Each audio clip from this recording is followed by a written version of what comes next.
Hey, well, good morning, good afternoon, and good evening, everybody. My name is Wendy Mertens, and welcome at the online masterclass on entrepreneurial leadership provided by Dr. Stephanie Jones and Dr. Martin Tynan. Before we start, there are a few things I would like to share with you. As you might have noticed, your microphone is muted.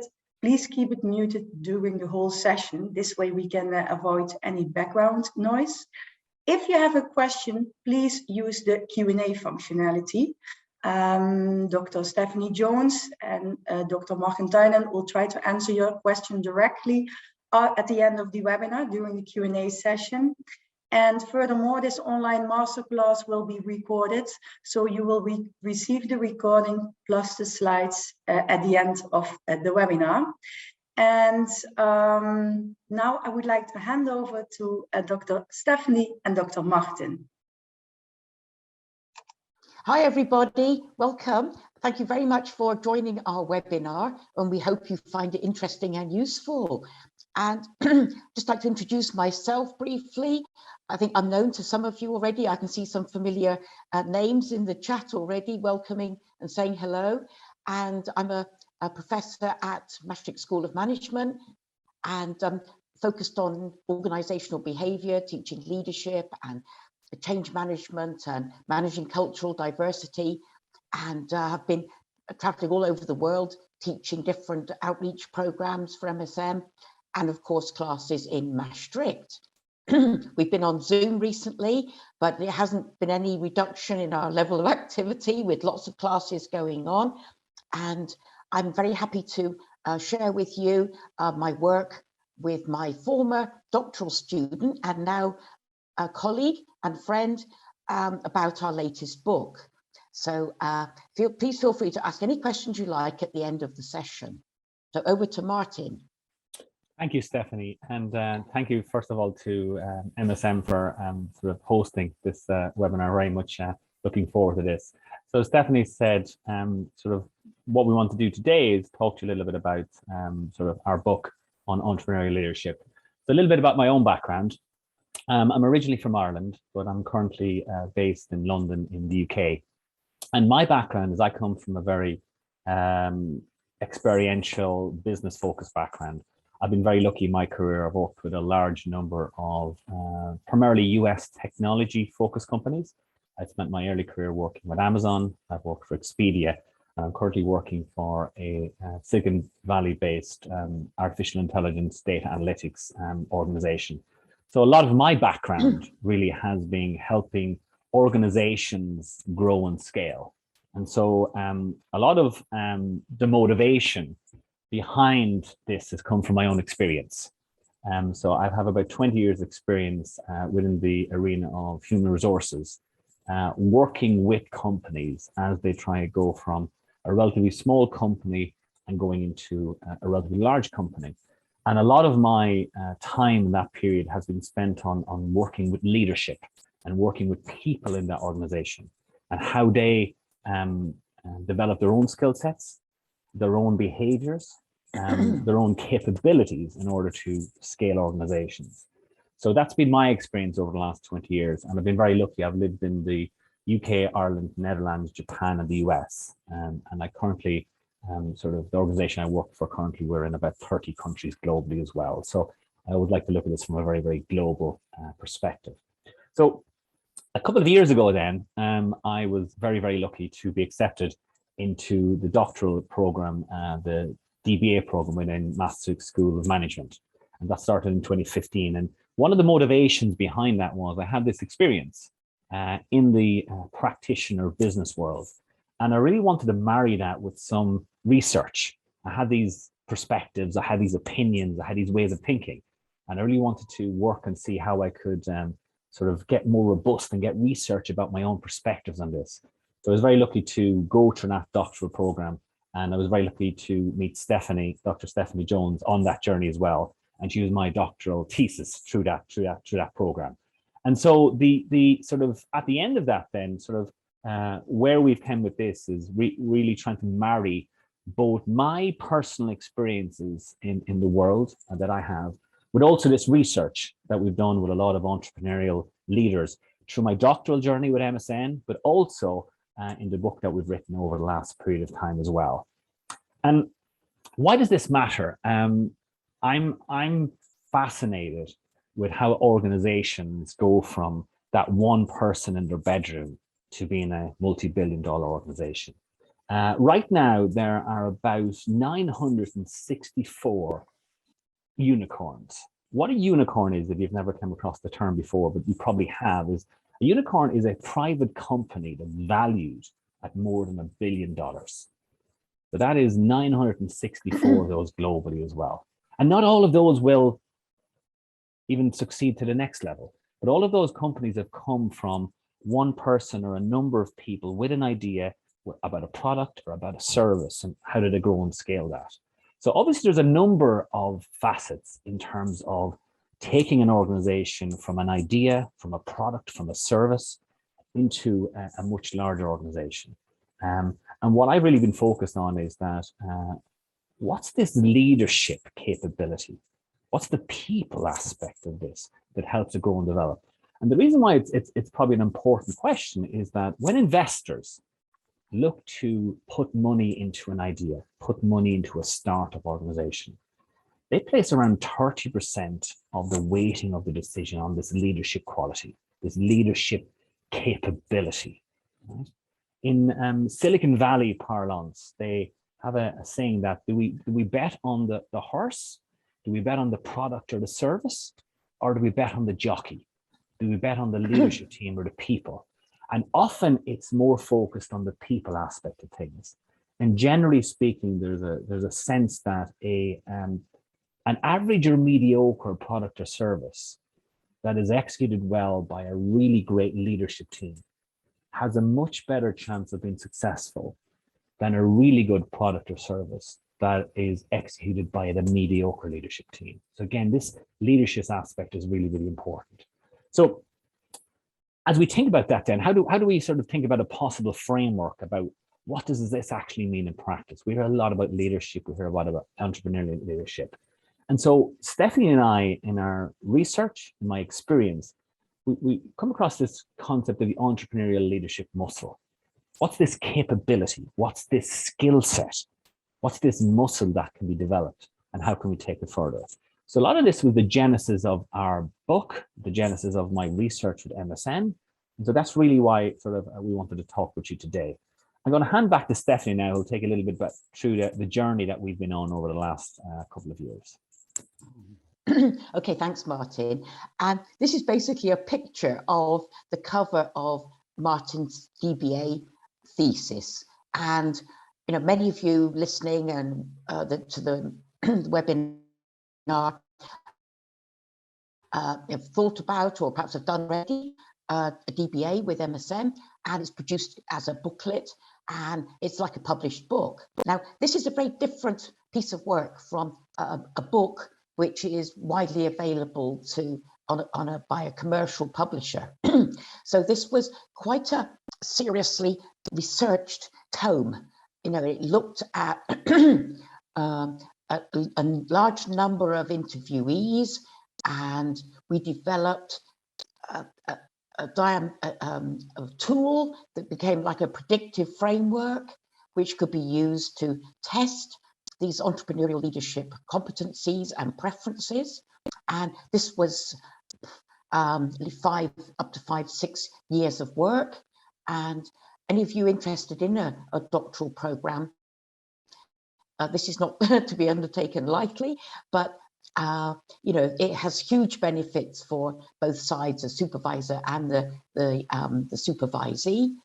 And this was a leap to make this into an actual book. So next slide, please. And you see how this came out as a book quite recently, last month.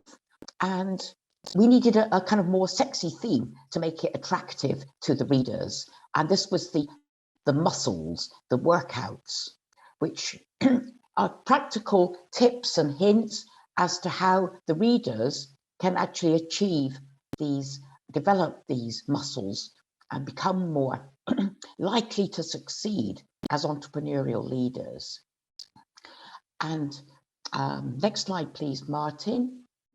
Okay, the format of the book, what we did in, in the actual final version, which is available on Amazon now, was to first of all introduce the specific competencies and muscles that needed to be developed.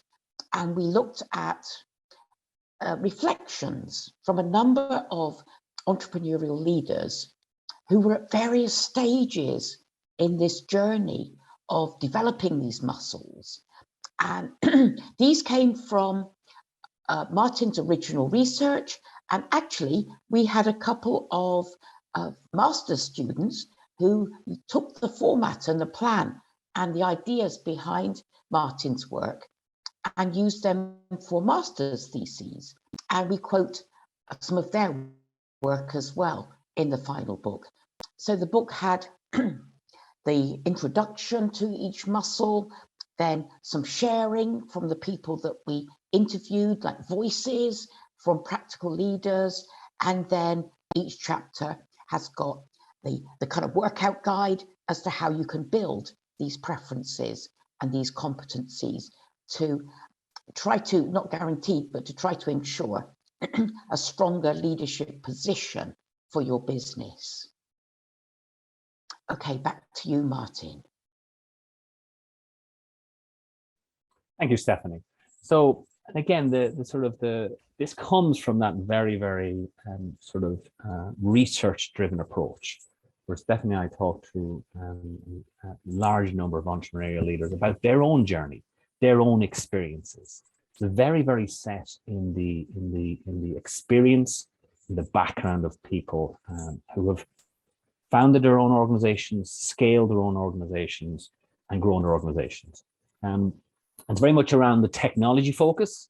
That's my own particular area that I'm working on. But again, there's applicability we feel across any organization that's looking to scale and grow. And so as we talked about these muscles, and we've used this metaphor of the muscle, because feeling it's a capability, it's a skill set that can be developed and honed, right? A lot of you have probably come across the great person theory of leadership, right? That leaders are born, and they're shaped in that way. But the experiences that we have, and the experience that I have in my own background as well, is that actually leadership is about growing and developing and working hard and being aware of your capabilities, being aware of your strengths, being aware of where you need to work more on. And so a lot of what we found in the research as well is that the successful entrepreneurial leaders have this awareness, they have this humility, they have this sort of constant searching for, how can I get better at this? How can I grow and develop? They have this feedback mindset of they're constantly looking for feedback about how they're doing, how they're growing. And sort of as we've talked about that, then Stephanie and I have sort of distilled this capability down to sort of what we've termed as these organizational leadership muscles. And the 7 of them here, I'll talk to you on a very, very high level now, and then Stephanie and I will go to them in a lot more detail. So one of the things that's quite hard to do then as a leader is you often found a company with a small number of people, and then that organization grows and develops. So it's actually moving from a founder-led organization to a more agile leadership company. How do you let go of things? When you start a company, there might be 1 or 2 or 3 or 4 things to do, or 4 or 5 decisions to make. And then you grow and develop. And then you can't make all those decisions. You have to delegate those into organizations. So letting go and developing that muscle of being able to let go of things and concentrate on what needs to happen. And the other aspect we found as well, the other muscle we found when we spoke with leaders, was around this anticipating the future. You obviously need to ground yourself in the reality of today, but what does that future look like for your organization? What's the direction you're going to go in? And we'll talk a lot more about how leaders navigate that. And what you'll find with all of this is there's this balance, there's this dichotomy, there's this prioritization of approach that you need to do, because you can't do everything. So how do you balance that? the shifting focus as well.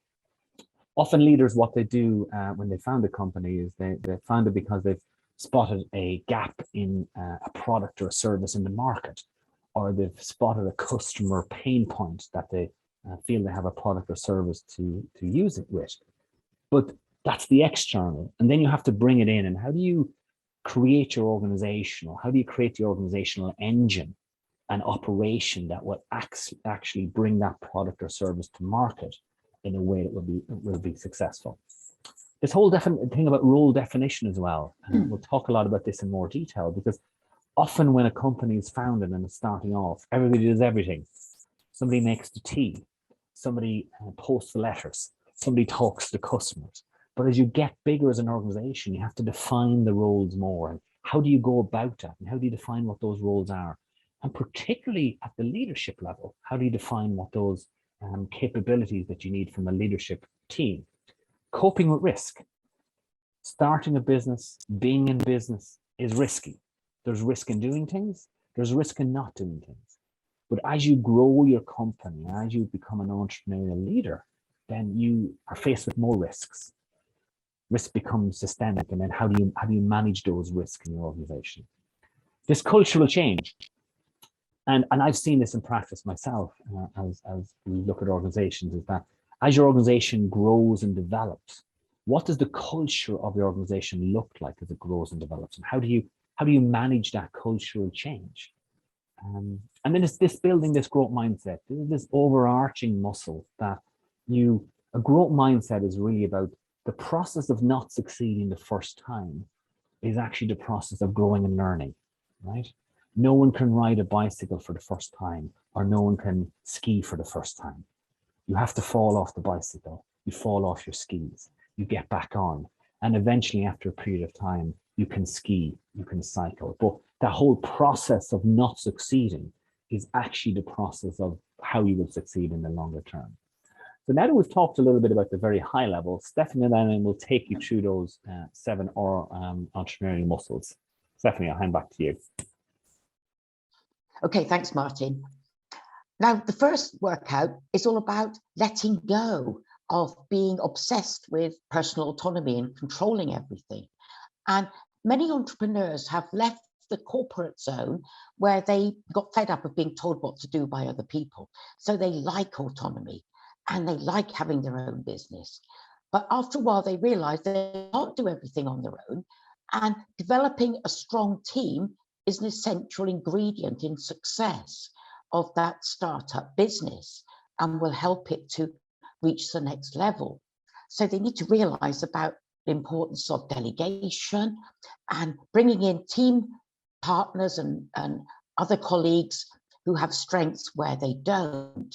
So in the next slide, we can see some voices of these entrepreneurial leaders, and some of them have achieved this process of letting go to trust and delegate to others. Some of them are still struggling with this. And we categorized our voices of our interviewees by A, B, and C. Now, the A people we interviewed, I mean, all of them were successful, but to a greater or lesser degree were able to make these transitions. And our A people really appreciated the need to work with others. So our first interviewee here, he said that he appreciated that when you got demotivated trying to run a new business, you'd have somebody to pull you up and get you all excited again. And you would do that for that person as well. And camaraderie, doing things together, debate, they appreciated all these elements. Meanwhile, a number of other entrepreneurial leaders struggled because they wanted to be master of their own destiny, but they realized that they couldn't hang on for this forever. And a couple of those we interviewed in the C category just kept saying they wanted to be in control. And now that raised alarm bells for us about this person's capability to develop this letting go of autonomy muscle. So in the next slide, we've just summarized some of these muscle workouts and devolving, letting go, building trust, achieving a balance. And this is all part of this letting go of this obsession with control muscle. And it's quite a difficult workout to achieve, but it is possible. So Martin will take you through workout 2. Thank you for that, Stephanie. And again, as Stephanie's talked about, we've made this a very practical book. So we've identified some potential muscles that entrepreneurs can develop, and then give them some specific workouts in order to develop that muscle. It's very, very practical in that sense. So the second one then is really about thinking about the future, anticipating the future, because as a organization, when you're starting up, when you're trying to scale up, you're dealing with the problems that arise day to day. You're very reactive. Sometimes it's trying to figure out, how do you pay next week's bills? Sometimes it's figuring out, how do you get the product out of the factory gate? So it's very, very reactive, right? But if you stay in that reactive mode, you'll never scale up. So there's a point comes where then you need to start thinking in 2 time frames. So it's solving the problems today, but also anticipating what are some of the problems that might arise in the future and avoid those problems in the first place, right? So you're not spending all your organizational energy, all your organization calories on solving problems that you could have avoided in the first place. And so it's really beginning that process of thinking in 2 time frames. What will solve the organizational issues today? But then as we think ahead 3 months, 6 months, 9 months, 12 months ahead, how do we anticipate that some of the problems that we might come about? And again, Stephanie and I have used the actual voices of entrepreneurial leaders that we've talked about to bring these to life. And so people start thinking about the future vision. But also they've acknowledged, there's one person who says it's hard to be future oriented, right? You're thinking about everything today and you don't have the chance to think about what's going on tomorrow. But you need to get there. And this third entrepreneurial leader is talking about that, recognize they need to get there, but not yet. And so what we've talked a lot then is then you've identified that muscle, that capability, that entrepreneurial leadership skill set that you need to develop. And then how do you do that then? So how do you think about, what does the leadership team and the organization look like today? And what will it need to look like tomorrow? Are there gaps in capabilities? Can we develop those gaps in people? Or do we need to bring new leadership into the organization to help move that forward in the right way? How do we think about the alignment of the organization? Is every part of the organization working in tandem? Or is one part of the organization doing their job but causing problems for another part of the organization? So this concept of systems thinking again. And it's really moving away from reactive problem solving to proactive problem solving. And a lot of this is around what we call the hero muscle. Because what happens in organizations can get really focused on the hero who solves the problem. But really what you need to be focused on is, what about the hero who avoided the problem happening in the first place? And so moving from one to the other and trying to get that balance right along there. So I'm just going to hand back to Stephanie then and take me through the third workout. Thanks, Martin. Yes, many entrepreneurial leaders are quite obsessed with looking at their customers and developing business right from day one. This is quite normal, and they think, oh yeah, we need to sort of feed the mouths, pay the bills. We need to get those customers in. But actually, after a while, developing the internal processes, it becomes very much more important. So if we look at our voices of our entrepreneurial leaders in the next slide, we can see that those who've started to really achieve and focus on building this muscle, they've realized they need to focus on this internal structure and strategy, and they're starting to build a strong organization for the future. Those who struggled to do that were forced into building those processes because they still enjoyed all the customer-oriented work And our C voice here, we called rather than A and B, still focused on the customers and found it very difficult to focus on the internal workings, maybe didn't find it so interesting. I mean, everybody's different, but if you neglect this side of the business, you're not going to achieve the transition to a scaled up operation. So these kinds of processes include sharing data, processes, procedures, planning, customer segmentation, building those customer service relationships, and trying to embed these in the daily operations and the standard operating procedures of the organization, so that the organization develops some maturity as a separate entity, rather than just being a handful of people running around trying to get and serve as many customers as possible. So this is a very essential third workout to concentrate on to be a successful entrepreneurial leader. Thanks, Stephanie. And then I'll take you through this fourth workout then, which is really about role clarity and role definition. And let me define that a little bit more. So often what happens when you start a company is everybody does everything. Right? Everybody's focused on just doing all the things that need to be done. And there's not a lot of conversation about who actually has ownership and accountability for certain things. And the leaders that we've spoken to as well is that often the tendency is to do the things that you like to do rather than what the organization needs you to do, right? And so there could become aspects of the organization where it's not being done well or it's being completely ignored. So it's really about evolving the tasks and the goals of the organization, and then really being clear about, well, who has responsibility for that? Who has ownership for that? Who has ownership for making sure that the bills get paid? Who has ownership for making sure that we get back to the customer if there's an issue with a product or a service?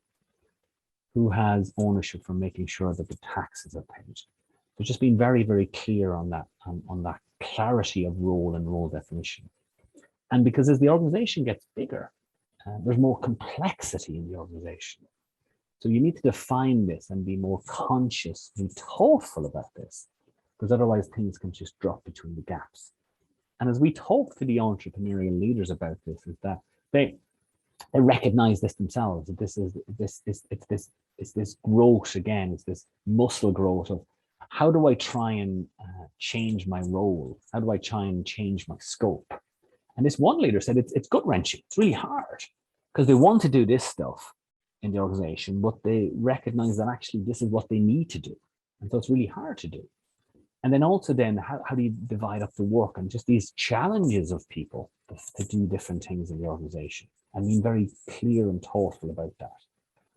And so as Stephanie and I have talked about in the book then, so part of the workout here is you've identified that this is a muscle you need to develop as an entrepreneurial leadership team. So then getting clear on the leadership roles. Who has responsibility for the financial aspect of things? Who has responsibility for the product aspects of things?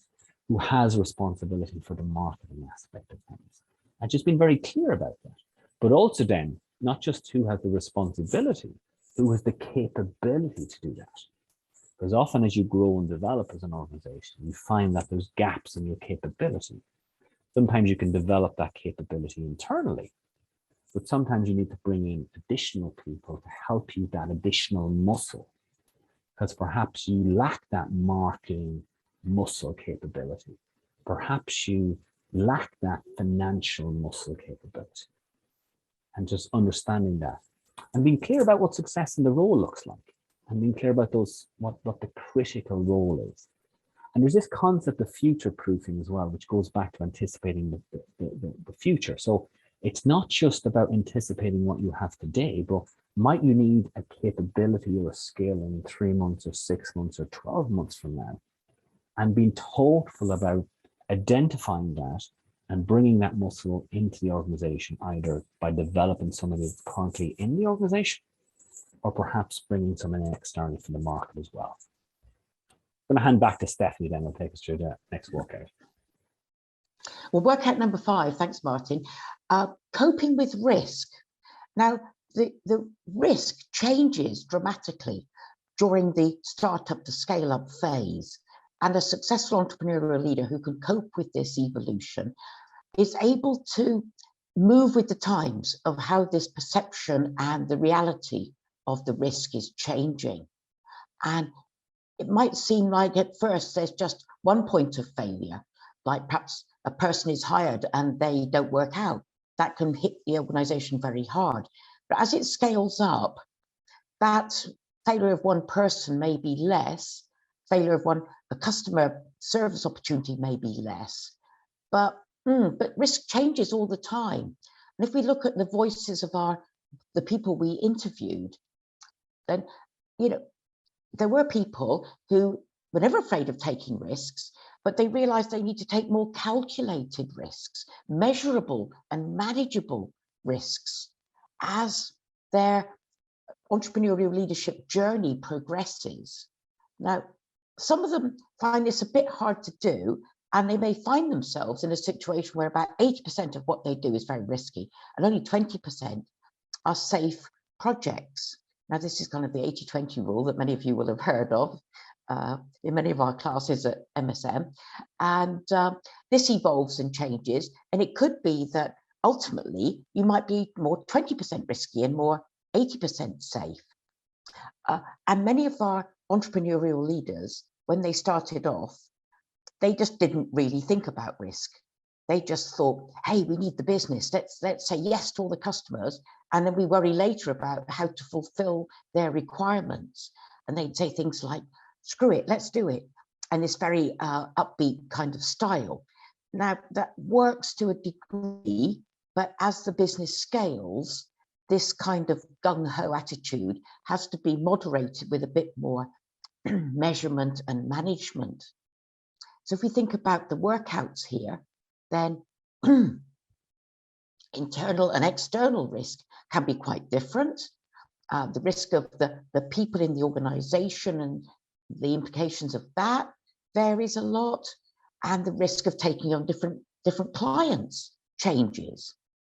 And the time horizon, we might think that things get less risky as the operation scales, but it doesn't become less risky. It's just a different kind of risk. Anyway, that's a very important muscle to develop. Okay, back to Martin. Thank you, Stephanie.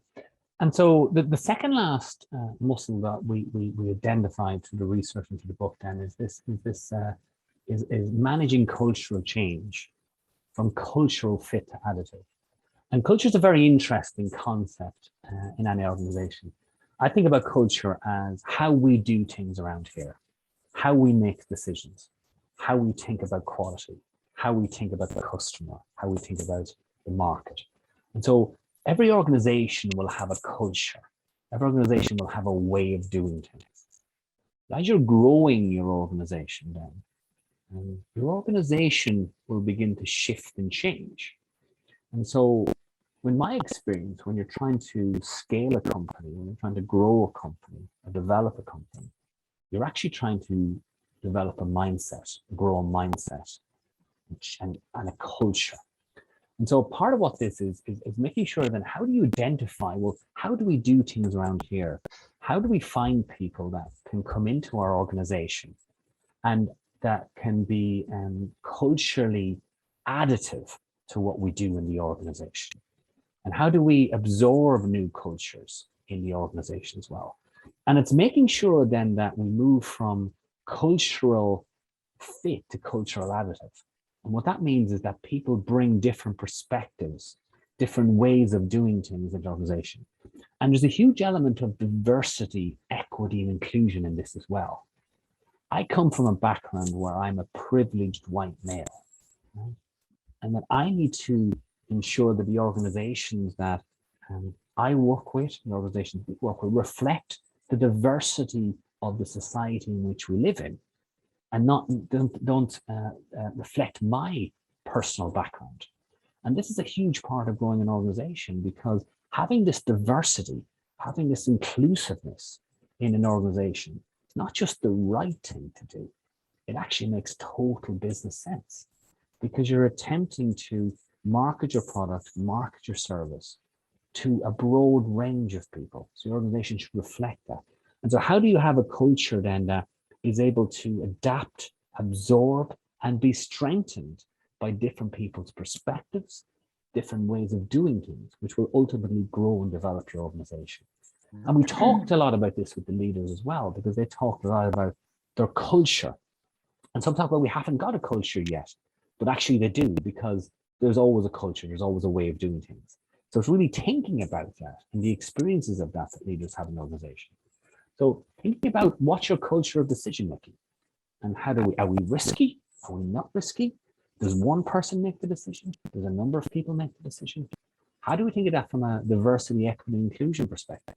Do we think about hiring practices? How do we make sure we don't just hire people that look and behave and act like us, but actually look and behave and act like the global world that we live in, and the diversity and the inclusivity of all that that entails? And making sure then that we bring that element inside our organization as well. And one of the big ones here that we've spoken to a number of entrepreneurs about is this, we call it the acid test of culture. And forgive my language, because I use a particular word here. I'm quoting a particular entrepreneur as I use this language, but it's the brilliant asshole in your organization.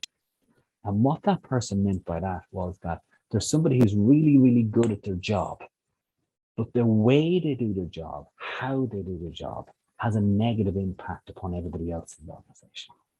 So how do you make sure that you don't allow that person to continue to behave in that way? Yes, they bring value in one way, because they might bring customers in, they might create the product, they might be wonderful at your marketing. But as you grow and develop your organization, is that person behaving and acting in a way that is in line with how you want to grow and develop your organization, and making organization as culturally diverse, as culturally inclusive, and as culturally equitable as possible? And that's a huge thing that all of our entrepreneurs sort of grasp with. How do you get that right as you go through that process? I'll just hand back to Stephanie and I'll take us through the final workout. Okay, workout 7 is very important, last workout in our book, because in a way it impacts on all the other workouts.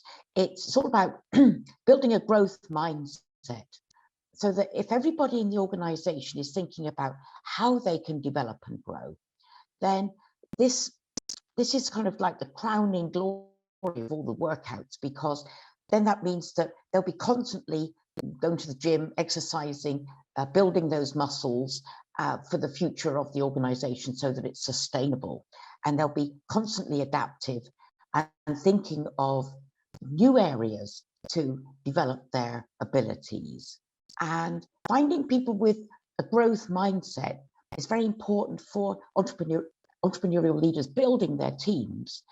And some people don't start off with a growth mindset, but they develop it thanks to being in one of these type of organizations. If we look at the voices of some of the people we interviewed, then there are startup businesses that employ people who are quite young, without much experience, but dead keen, and give them very big jobs for a young person without much prior knowledge. However, it's in this sort of sink or swim environment. They swim, they race, and they're able to flourish and grow with these fantastic opportunities that they get in some of these startup businesses.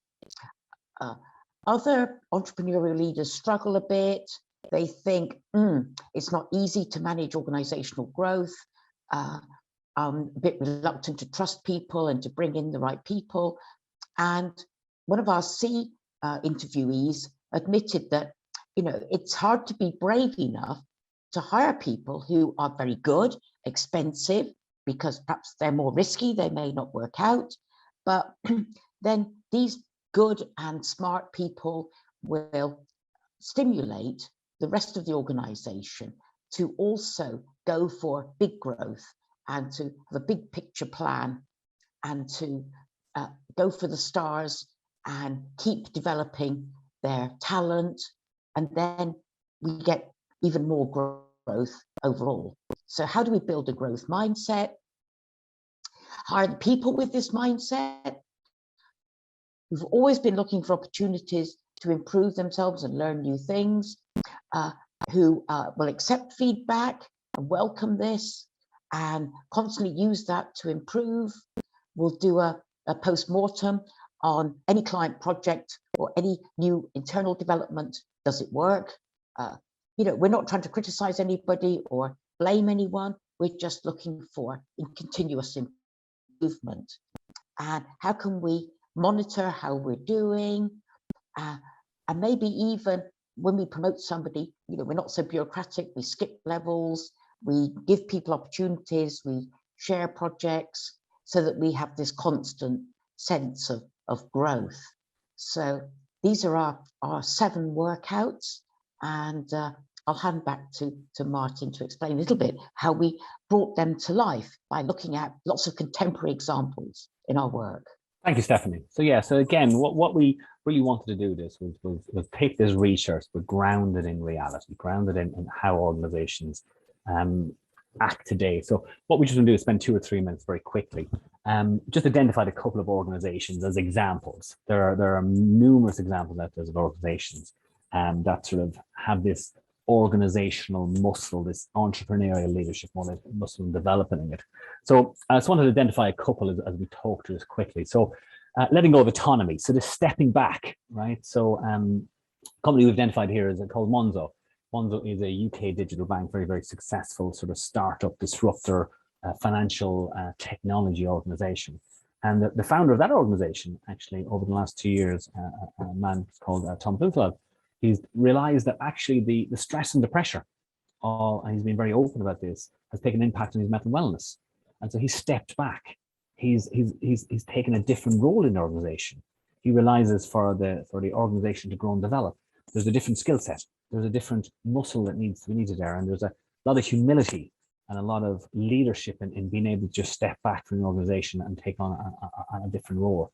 Property Guru is a good example as well. Property Guru is a $2 billion Singapore property company, startup company, 2 co-founders in that organization. And what they've done over the last couple of years is they've realized that they have the skill set to start a company, but they don't have the skill set to grow the company to where it needs to go to the next level.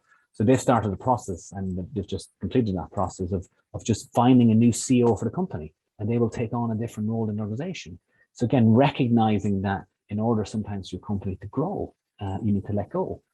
This anticipating future problems. One of the sort of myths around this is that everybody thinks that a startup company starts today and is worth $1 billion next week. Sometimes the timing needs to be right.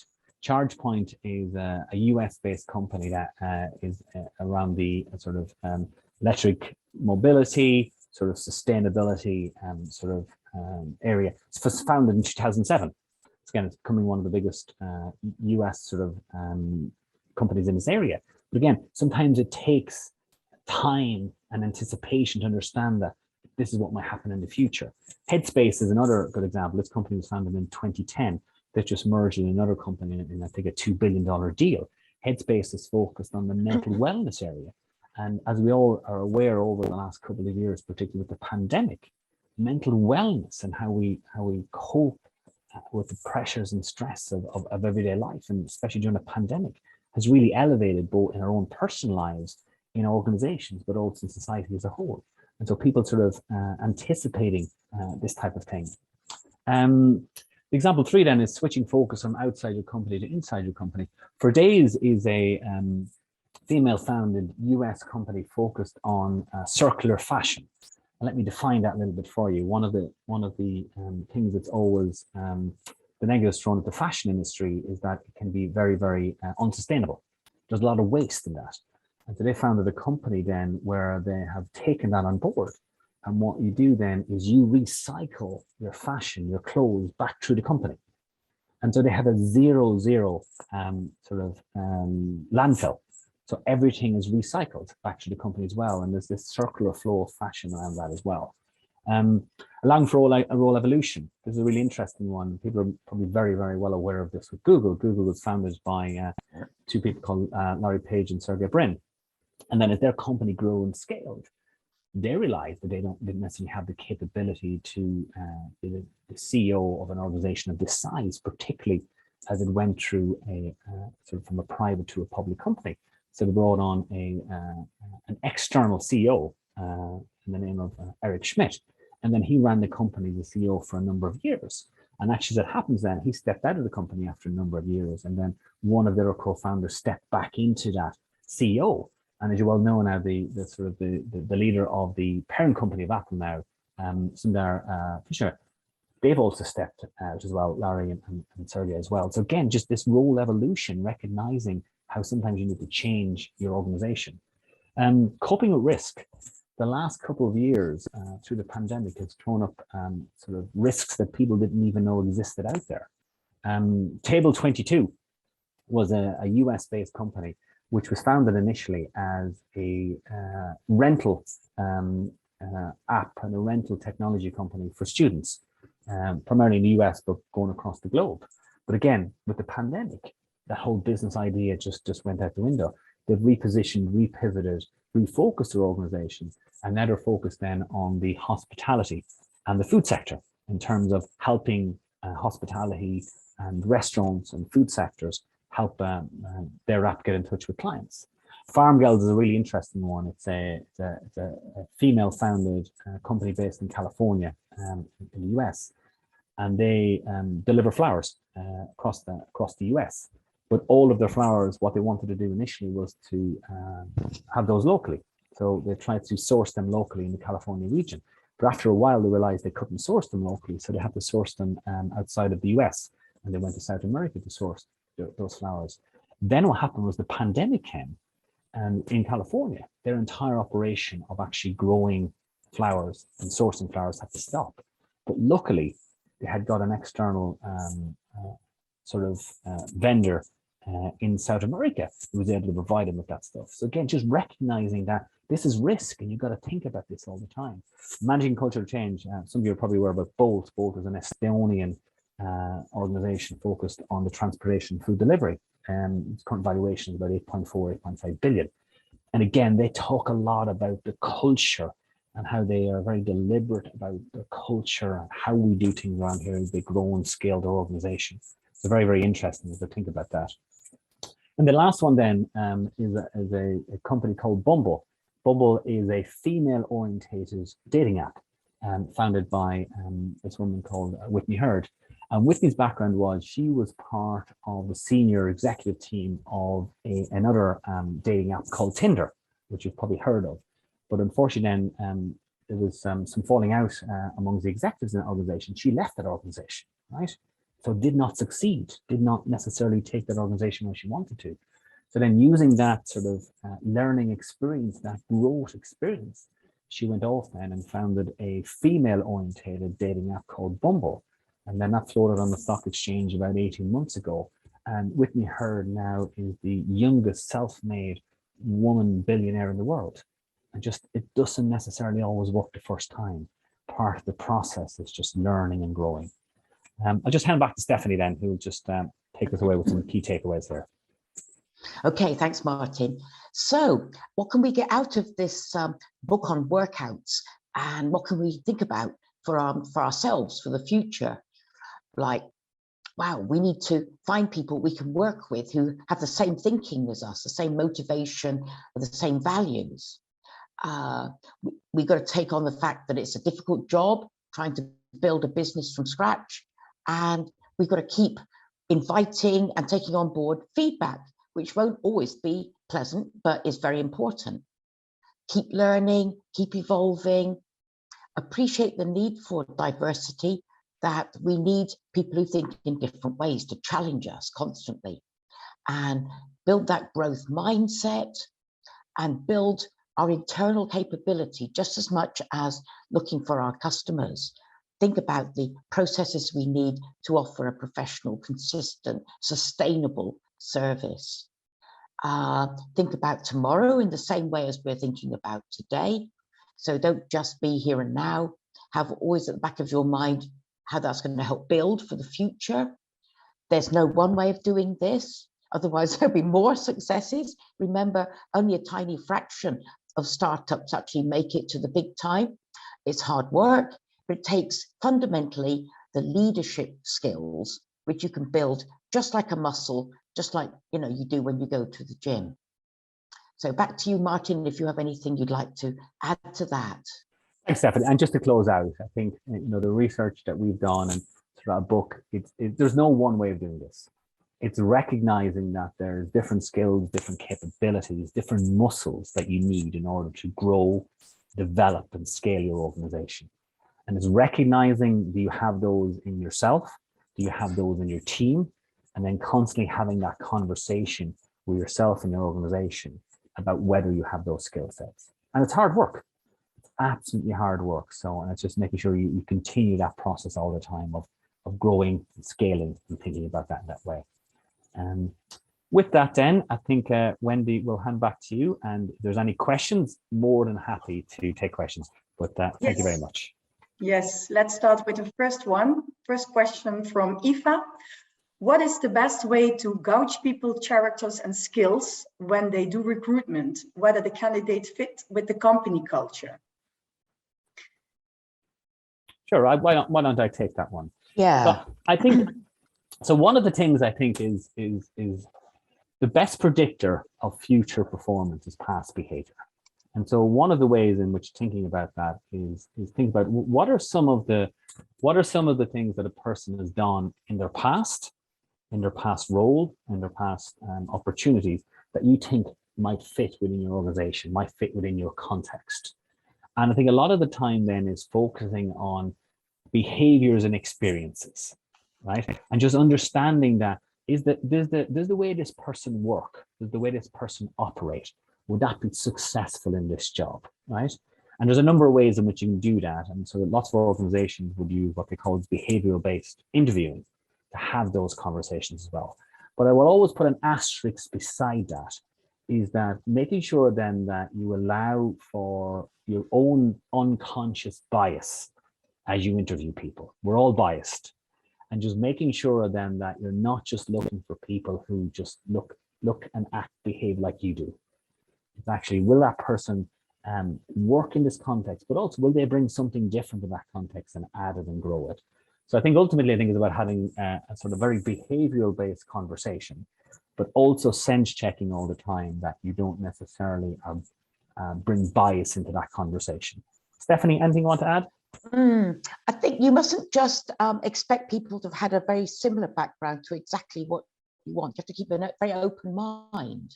And it could have been that the person you're talking to recruit may have come from a completely different field, and their experiences might be even in their private life or in their sports or hobby interests. And that could all add to them being suitable to the organization. So I think you just have to keep a very open mind as an interviewer. And it's not easy, but try not to be impacted by the horns and halos tendency of interviewers to want to look for people who are in their own image or to make instant judgments. So not an easy one, but an essential one.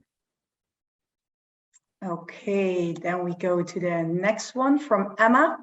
Talking about letting go, how does a leader achieve a balance between still being in control and delegating, empowering his/her subordinate?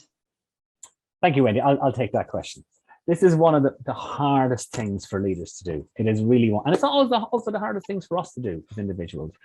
So I think part of it is recognizing in yourself that you can't do everything, right? Our experiences will show, and this is the experience of all the leaders we've spoke to as well, is that the myth of the one individual founding a company and growing it is just that, it's a myth. It is a team sport. So it's leaders recognizing, well, where do I add the most value? What should be a priority for me? Where should I focus my energy? And then it's thinking about, well, then what are the pieces of the job then that I can give to somebody else and that they can do? They can either do it better than I can do it currently, or they can develop their own skill sets to do it in the right way. But it's this constant balance all the time. But when you think about it, growing a company is actually about growing every individual in that company along the way. And if you don't let go, people won't grow and your organization won't grow. But it's a constant battle and a dialogue. And sometimes you recognize you'll get it wrong. Absolutely. And recognize where you got it wrong and why you got it wrong. Was it your capability? Was it that you didn't position it correctly with the person? But that's part of the learning process as well. So I think a growth mindset will be a key part of that process. Stephanie, anything you want to add? No, I think you covered it pretty much, but it's recruiting people. It links to the first question, recruiting people, and then give them the chance to fly with it. Trust them to get on with the job. Don't control them so much. And that may be quite different from your previous experience as a leader. But if you're the person who hires them, you've got to trust them. Okay, you make mistakes, we all do, but better to make mistakes through trusting too much than not too little. Okay, then we have another question from Rael. Which customers can't participate in our market because they lack skills, wealth, or convenient access to existing solutions? And how can we become more high tech, but still be high touch?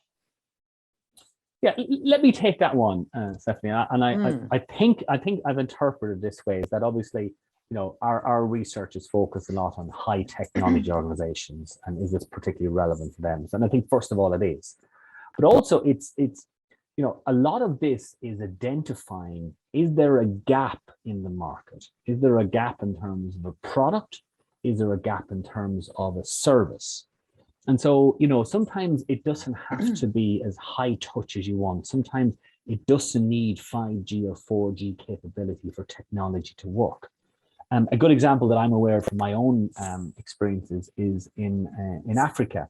They have a sort of a remittance scheme, M-Pesa, which is basically mobile phone credit, which is moved around in a very, very sort of relatively low tech way. And when you think about it, when you think about all the financial companies in the world trying to disrupt the banks and disrupt financial things, M-Pesa has been doing this for 10 or 15 years in a wonderful way. And people are able to sort of send remittance, send money in the form of phone credit from one part of the country to the other part of the country very, very quickly. And so again, while it's not a super high technology, it's a wonderful technology that meets the needs of the market you're in, and also helps sort of bring about sort of change in terms of sort of remittances across the country as well. But that's the example I would give. But Stephanie, anything else you would add on that one? I would just add a recent currently painful experience of using a high-tech banking service, which, while it worked, was fabulous. And I used to go around saying how brilliant it was, a very user-friendly technology and super service, until it goes wrong. And then you can't find anybody to talk to.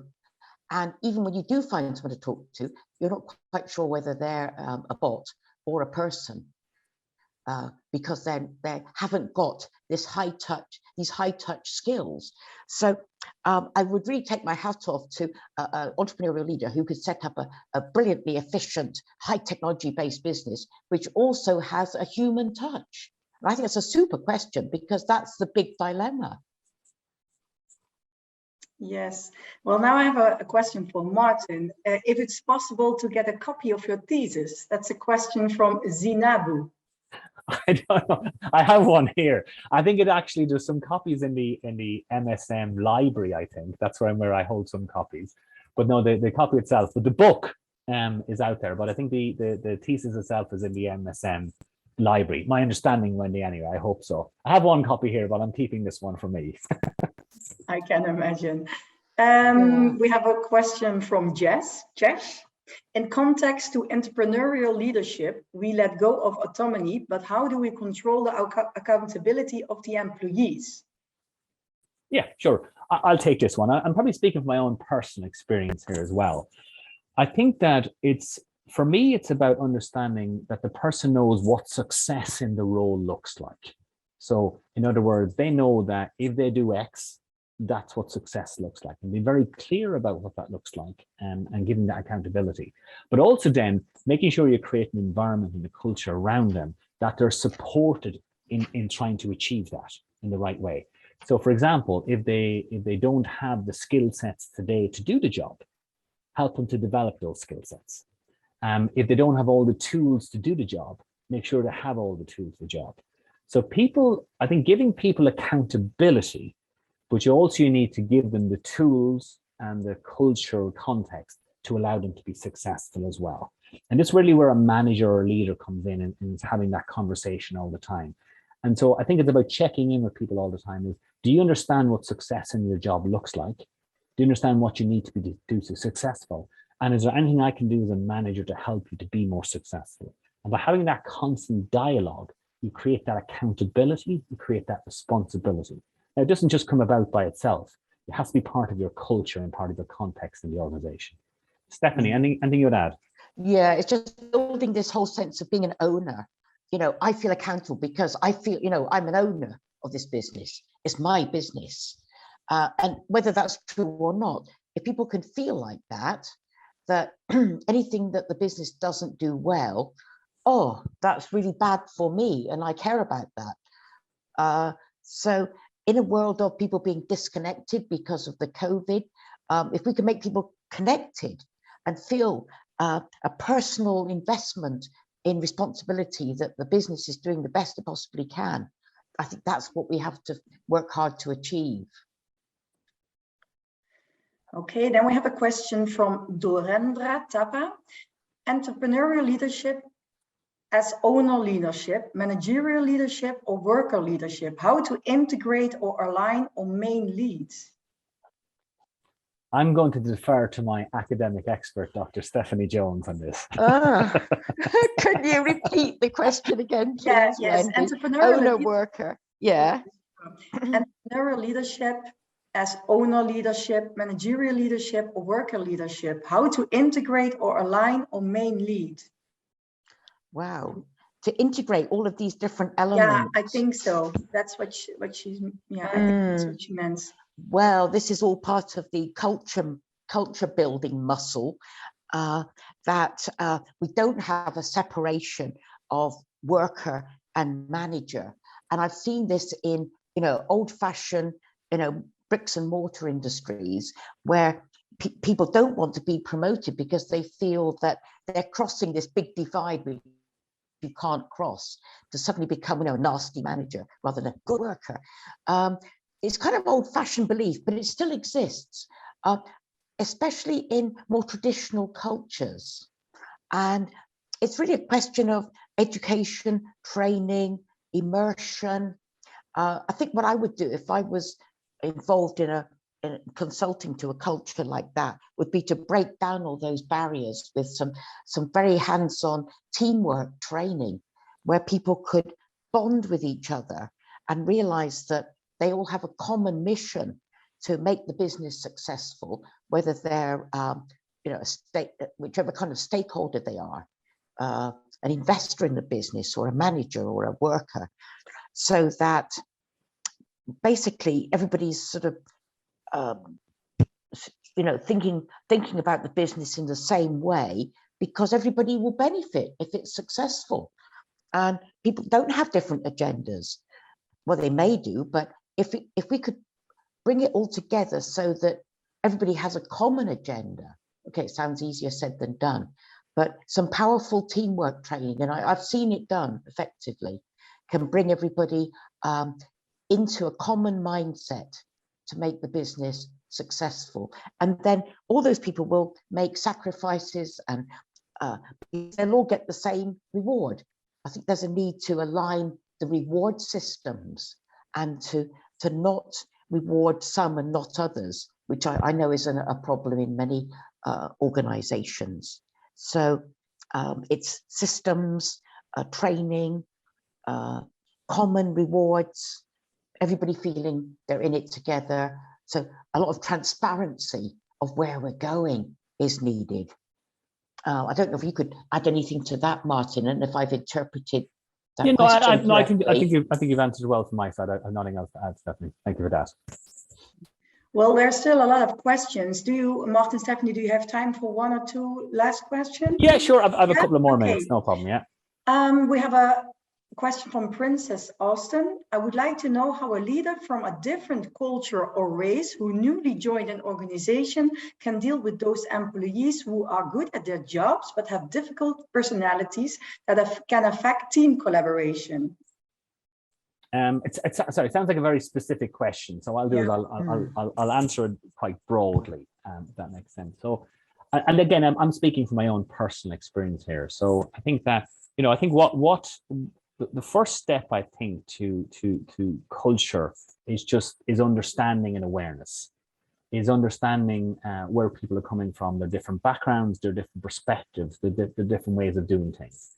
And I've been sort of lucky enough to work across sort of organizations across the globe, and I'm still learning. And I'm still learning how different cultures work and different cultures do things. But I think having a curiosity, first of all, about it, having a willingness to understand, having an understanding about what their perspective is. Because often our interpretation of someone's behavior, if we take it out of the cultural context, can be slightly different. And I think the second part of the question was just, is people not collaborating, right? And part of that depends on what the company culture is. You know, is the culture that people collaborate? Are they encouraged to collaborate? Is that what success looks like in the role? Because part of the challenge we have in organizations sometimes is we want people to collaborate, but we reward people individually. And so it's just making sure you get that balance right. And so making sure that you make it clear in your organization that collaboration is about the organizational success, and it's also about individual success as well in the right way. But it sounds like a very specific question, but hopefully I've answered it in a very, very broad term. Stephanie, anything else you'd add on that one? Yeah, well, first of all, I'd like to thank Princess for coming to all our masterclasses. She's such a loyal fan. One of my students in the EMBA class, which actually, Martin, you contributed to as well. And always asks some very interesting, challenging question. I think I would echo Martin's comment about reward systems and about the point that we made before about the brilliant, rude word, person who is a bit crazy and a bit different, but actually is completely brilliant. And that's where a strong entrepreneurial leader will understand that this person may be difficult and not that great as a team player, but has some fantastic attributes.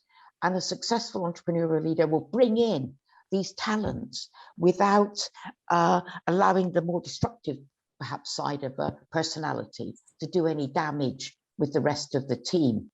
And so it's actually maximizing people's talents and minimizing their perhaps difficult elements, because, you know, everybody is has got rose petals and thorns, you know, the nice bits and the difficult bits.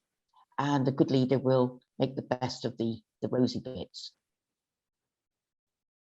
Yes. Thanks, Princess. Okay, Martin, Stephanie, what shall we do? One more question. The last Yeah, one? we'll take one more question. That's okay. And then we'll Okay. end it. Thank you very much. Okay, this one is from Alexandra Mulba. I find it easy to understand Martin, at least theoretically. I'm saying this in light of Martin's first muscle.